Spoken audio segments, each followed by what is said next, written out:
This is Chimes Media and I'm James Williams. I just wanted to comment on the outbreak of Ebola in the Congo again. Horrendous disease, one of the worst diseases you can possibly have. No diseases are nice, but that's got to be a horrible one, you know, where you go bleeding all over all your orifices and things. How horrible. Makes me wonder whether or not bubonic plague in the past was a form of Ebola in its time. You know, maybe that was it. We don't really know too much on that, do we? But yeah, apparently there's about 200 people have died, and most of those have been confirmed deaths from Ebola. But it's obviously taking place in war-torn Congo, and the wars have gone on there for many, many years. And it's making it more difficult, very, very difficult to control what goes on and to stamp out this thing. I think they thought they'd got control of it back in 2016, but it seemed to have flared up again. There have been, over 300 cases confirmed of Ebola, and the danger of it spreading is ever prevalent.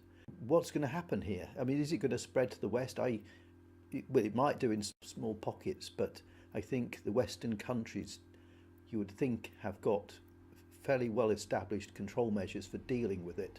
But yeah, the war situation in Congo, it makes you wonder, who on earth is supplying the weaponry? Who is supplying the arms and weaponry for this? You know, you go down to the local shop, you can't just, well, I can't in the UK, to go and pick up a gun or a rocket launcher and that sort of thing.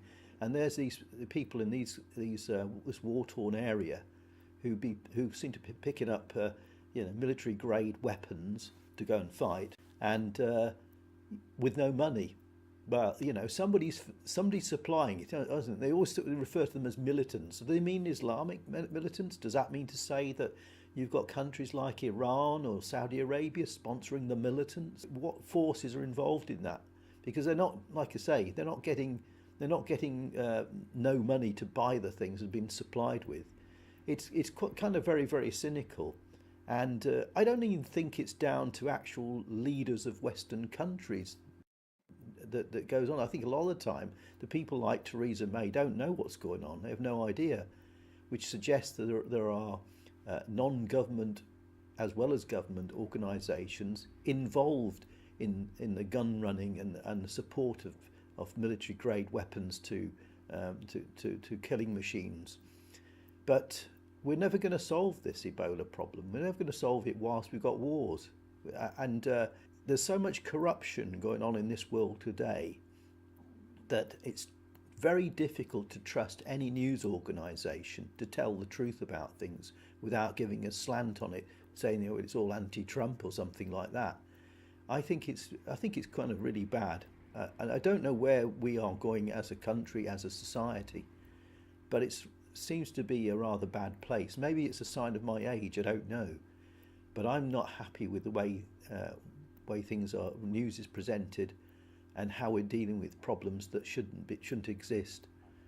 I'm pretty sure that take away the war situation in Congo, I'm pretty sure that the World Health Organization could wipe out Ebola fairly quickly, or at least contain it so it died out on its own accord. But you know, to see this going on all the time, you know, it's happening in Africa. But these are people, these are children. What was it? There's 27 children amongst that 198. That was latest report. I think it's more than that now who have died. There are children dying as well. But you know, are we run by a world?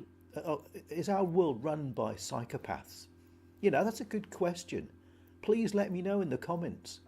And one more thing, please, if you can, subscribe for my channel and Chimes Media. I'm reader driven and financed, and it'd be nice to get some little bit of support so I can get some more decent equipment than what I've already got. Thanks for watching. Take care. Till next time.